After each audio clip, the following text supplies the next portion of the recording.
السلام علیکم viewers, welcome to educational realities کے چینل پر فراز احمد آپ کو کہتا ہے خوش آمدید، اور امید ہے آپ سبھی سننے والے خیریت سے ہوں گے، اور اللہ تعالیٰ سے دعا ہے کہ اللہ تعالیٰ آپ تمام لوگوں کو جہاں بھی رکھے خوش رکھے اور شاد و آباد رکھے، آمین۔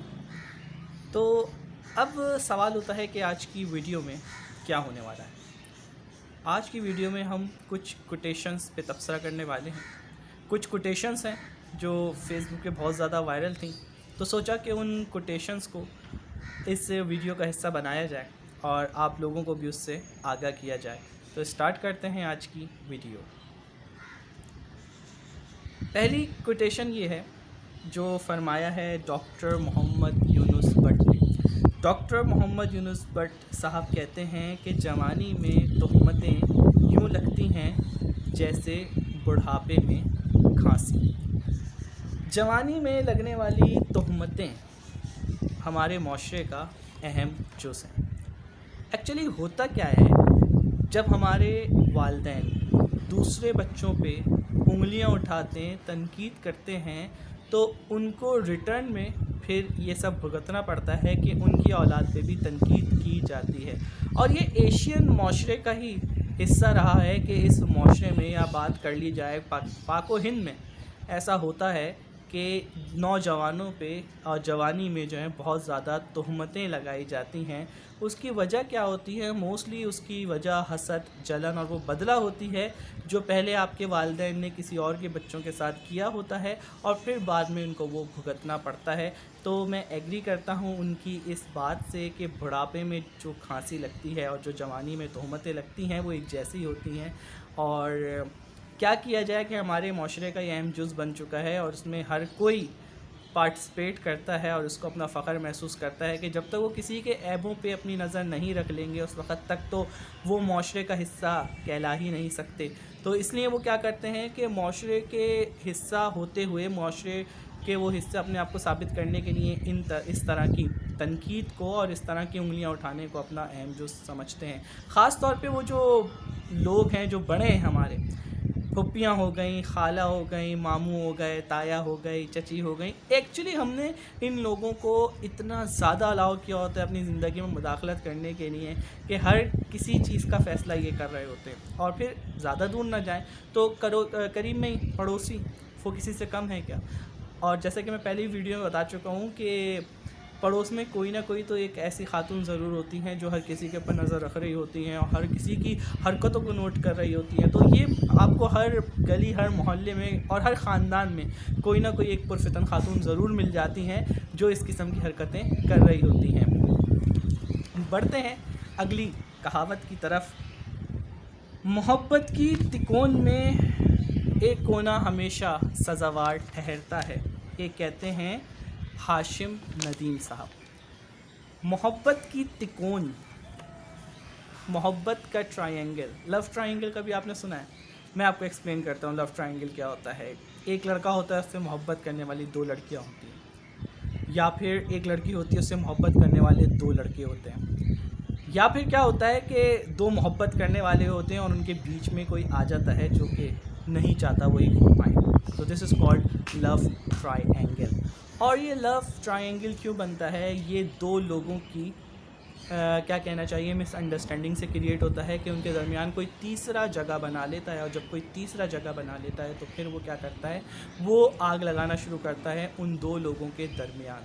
تو جو محبت کا ٹرائنگل ہے، ایکچولی اب محبت کے لیے تو پھر ایک الگ سے ویڈیو بنانی پڑے گی جس میں ڈیفائن کیا جائے گا ایکچولی محبت ہوتی کیا ہے، لیکن ابھی جو ہے وہ ویڈیو محبت کے اوپر نہیں ہے، ابھی ہم ویڈیو بنا رہے ہیں کوٹیشنز کے اوپر۔ تو اس کے اندر محبت کا جو ٹرائنگل ہے، پہلے تو کوشش کریں ٹرائنگل نہ بن پائے، اور اگر یہ ٹرائنگل بن جاتا ہے تو پھر آپ یقیناً کسی ایک کونے کو آپ ضرور سزاوار ٹھہرائیں گے، اور آپ دو لوگ مل کے کہیں گے کہ اس تیسرے کی وجہ سے ایسا ہوا، وہ دو لوگ مل کے کہیں گے اس تیسرے کی وجہ سے ایسا ہوا۔ تو ایک لو ٹرائنگل کے اندر لازمی طور پر ایک کونا ہوتا ہے جو ہمیشہ سزاوار ٹھہرتا ہے، بھلے وہ سزاوار ہو یا نہ ہو۔ حالانکہ ایسا بھی ہوتا ہے کہ آپ نے ہی اس کو سزاوار بنا دیا ہو، بٹ اٹس پاسبل۔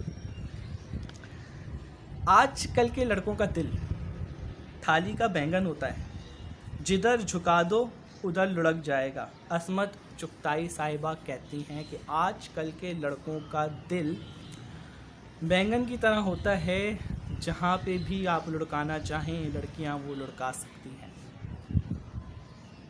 اب اس پہ کیا کہا جائے، یعنی کہ ہر لڑکی اگر دوسری لڑکی کی دشمن ہے تو یہ غلط نہیں ہوگا۔ قصور لڑکوں کا نہیں ہے، قصور ان لڑکیوں کا ہے جو کہ آپس میں ہی ایک دوسرے کی دشمن ہے۔ اور یہ جو عکاسی ہے نا کہ اس طریقے سے ایک دوسرے کے دشمن بن جانا، لڑکیاں لڑکیوں کا دشمن بن جانا، یہ مسلم معاشرے کا جو ہے وہ کیا کہنا چاہیے رویہ نہیں ہے۔ یہ جو ہم نے اپنے طرف سے ایک اسلامی معاشرہ کریٹ کیا ہے ہندوانہ رسموں کے نام پر، اس کا یہ ایک شاخسانہ ہے جو آج ہم بھگت رہے ہیں اس طریقے سے کہ ہم کہتے ہیں کہ لڑکوں کا دل جو ہے وہ دل پھیک قسم کے وہ ہوتے ہیں، اور ان کا جدھر ان کی طرف جھکاؤ ہوتا ہے وہ اس طرف ان کا دل لڑک جاتا ہے۔ تو تھالی کے بینگن کی اگر آپ بات کرتے ہیں تو ایکچولی تھالی کا جو بینگن ہے نا یہ مردوں کی فطرت کے اندر ہی ہے۔ تو میں اس سے ایگری کرتا ہوں، وہ اس لیے کیونکہ مردوں کی فطرت میں یہ ہے کہ آپ جہاں اس کو محبت ملے گی وہ جائے گا، ایون کہ اس کا یہ شرعی حق بھی ہے، اور اس کا مزاج کچھ ایسا ہے کہ جس کو بنایا ہی ایسا گیا، جو ایک کے ساتھ فکس ہو کے رہتا ہے پھر وہ مرد ہی نہیں ہے۔ یہ میں آپ کو یہ بھی بتاتا چلوں، کیونکہ آپ اگر اسلاف کی تاریخ پڑھ لیں تو پھر آپ کو پتہ چل جائے گا بہت اچھے طریقے سے کہ ایون کہ حضرت علی رضی اللہ تعالیٰ عنہ، جن کو حضرت فاطمہ رضی اللہ تعالیٰ عنہ جیسی بیوی مل گئی، ان کے دل میں پھر بھی شادی کی خواہش تھی۔ تو جب جس کو خاتون جنت مل جائے اس کے بعد بھی اس کی خواہش ختم نہ ہو، تو اس کا ہرگز بھی یہ مطلب نہیں ہے کہ اگر آپ کے اندر یہ خواہش بیدار ہوتی ہے تو آپ اپنی وائف سے سیٹسفائی نہیں ہے، آپ کی بیوی اچھی نہیں ہے۔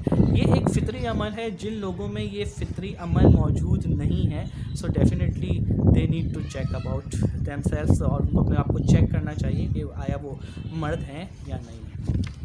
ایگری کرتا ہوں میں آپ کی اس بات سے، لیکن قصور صرف مرد کا نہیں ہوتا جناب، قصور عورت کا بھی ہوتا ہے، اور عورت کو بنایا ہی مرد کے لیے گیا ہے۔ اب یہ بات تو نہیں ہوگی نا کہ عورت جو ہے وہ جب بنائی مرد کے لیے گئی ہے تو مرد اس کو نہ دیکھے، یا اب جب ایک عورت کو پتہ ہوتا ہے کہ ایک مرد کسی اور کے ساتھ اٹیچ ہے تو پھر وہ اس کو وزن ڈالتی کیوں ہے تاکہ وہ دوسری طرف لڑک جائے، اور اگر دوسرا وزن ڈال بھی رہی ہے تو پہلی عورت کے اندر اتنا وزن کیوں نہیں ہوتا کہ وہ اس کے ساتھ رہے۔ You need to think about it. تنہائی کے مسافر بیمار روحوں کی طرح اذیت کی منزلیں طے کرتے ہیں۔ تنہائی کے مسافر، انسان تنہا کیوں ہے؟ کیا وجہ ہے کہ وہ خود کو تنہا کر لیتا ہے؟ یہ وہی بات وہیں سے آ کے جڑتی ہے، محبت نہیں ملی اور جس کو چاہتے تھے وہ نہیں مل سکی، تو اب آپ نے کیا کر لیا، اپنے آپ کو آئسولیٹ کر لیا، تنہا اکیلے کمرے میں آپ جا کے بیٹھ جاتے ہیں کیونکہ آپ کو وہ ملی نہیں جو آپ کو چاہیے تھی۔ ایکچولی اگر دیکھا جائے نا، حقیقت بھی یہی ہے، اسلام کے اندر اور آپ کے مذہب میں محبت نام کی کوئی چیز ہے نہیں، کہ پہلے اپنے مائنڈ میں آپ بٹھا لیں۔ جب آپ یہ اپنے مائنڈ میں بٹھا لیں گے نا تو آپ کا تمام کانسیپٹ کلیئر ہو جائے گا۔ اسلام نے جو نکاح کا واحد مقصد رکھا ہے وہ ہے افزائش نسل، یہ مائنڈ میں بٹھا لیں۔ اسلام میں، قرآن میں آپ کو کہیں بھی محبت کا کانسیپٹ نہیں ملے گا، اور جہاں بھی پسند کی بات آئی ہے نا، کہ جہاں بھی قرآن نے حکم دیا ہے کہ شادی کرو اپنی پسند کی عورتوں سے، تو وہاں پہ یہ لگا دیا ہے 2 2 3 3 4 4۔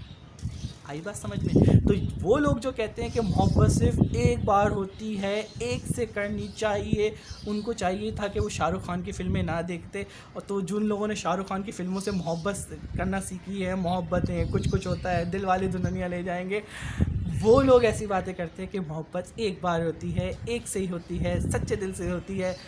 آپ کے اسلام میں ایسا کوئی کانسیپٹ نہیں ہے جناب۔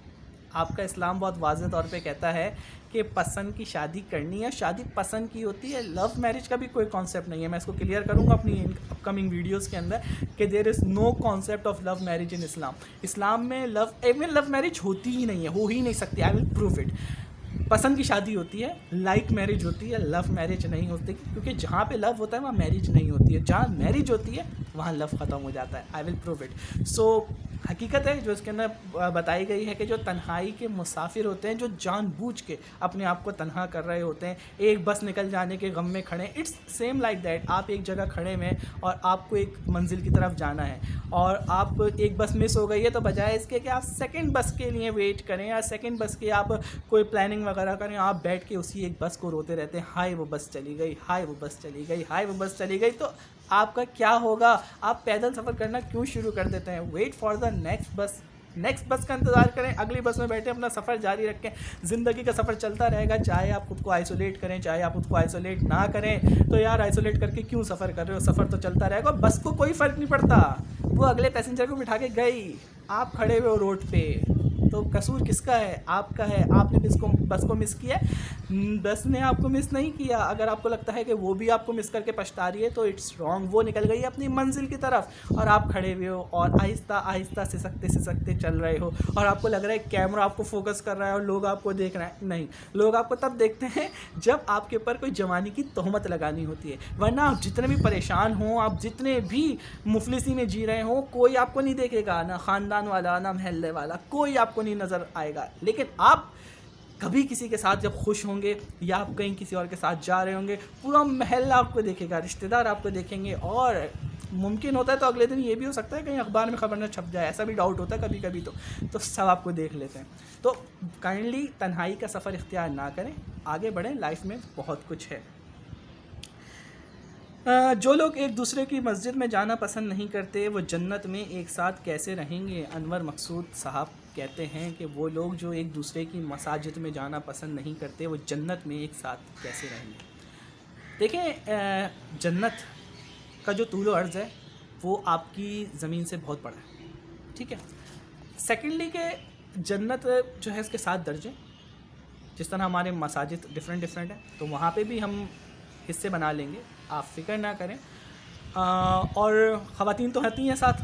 آپ کو پتہ ہے نا کہ اللہ تعالیٰ نے یہ اشارتاً آپ سے یہ بات فرما دی ہے، کہہ دی ہے کہ جو جنت میں حوروں کی سردار ہوگی وہ کون ہوگی؟ آپ کی اپنی بیوی ہوگی. تو جب وہاں پہ بھی بیوی جا رہی ہے، عورتیں جا ہی رہی ہیں، تو حصے تو ہونے جنت کے. تو انور مقصود صاحب آپ کیسی باتیں کر رہے ہیں؟ ساتھ ابھی ہم ساتھ نہیں رہ رہے، مطلب ساتھ ہوتے ہوئے بھی ساتھ نہیں رہ رہے، تو وہاں بھی کچھ نہ کچھ ہو ہی جائے گا. لوگ ساتھ رہ ہی لیں گے ایک دوسرے کی مساجد میں. مقصد اللہ کو خوش کرنا تھوڑی ہے، اللہ کے آگے سجدہ کرنا مقصد ہے ہی نہیں. مقصد سارا یہ ہے کہ اپنی فرقہ واریت کو پروان چڑھانا. تو وہ لوگ ایک دوسرے کی مساجد میں کیسے جائیں گے جن کا مقصد یہ ہے ہی نہیں کہ ہم نے تو اللہ کے آگے سر جھکانا ہے. اب چاہے اس مسجد میں اللہ کے آگے سر جھکائیں یا اس مسجد میں جا کے اللہ کے آگے سر جھکائیں، مقصد سر جھکانا نہیں ہے. مقصد کیا ہے؟ اپنے فرقے کو پروان چڑھانا. جو اپنے آپ کی سوچ ہے، جو اپنا آپ کا عقیدہ ہے، اس پہ قائم رہنا، پھر دوسروں کو برا بھلا کہتے رہنا. یہ ہے جی ہماری اصل حقیقت. ٹھیک ہے جی، تو آج کی ویڈیو میں فی الحال اتنا ہی. اگلی ویڈیو میں مزید ڈسکشن کریں گے. اور اگر آپ کوئی ویڈیو پسند آئی ہے یا آپ بھی کسی اس کوٹیشن کے اوپر کچھ کہنا چاہتے ہیں تو ضرور کمنٹس میں آپ مجھے بتا سکتے ہیں. اگلی ویڈیو میں آپ کا نام کے ساتھ اس کمنٹس کو شامل کر دیا جائے گا. مزید کوٹیشنز بھی اگلی ویڈیو میں شامل کی جائیں گی. So until next video, take a very good care of yourself. اللہ حافظ.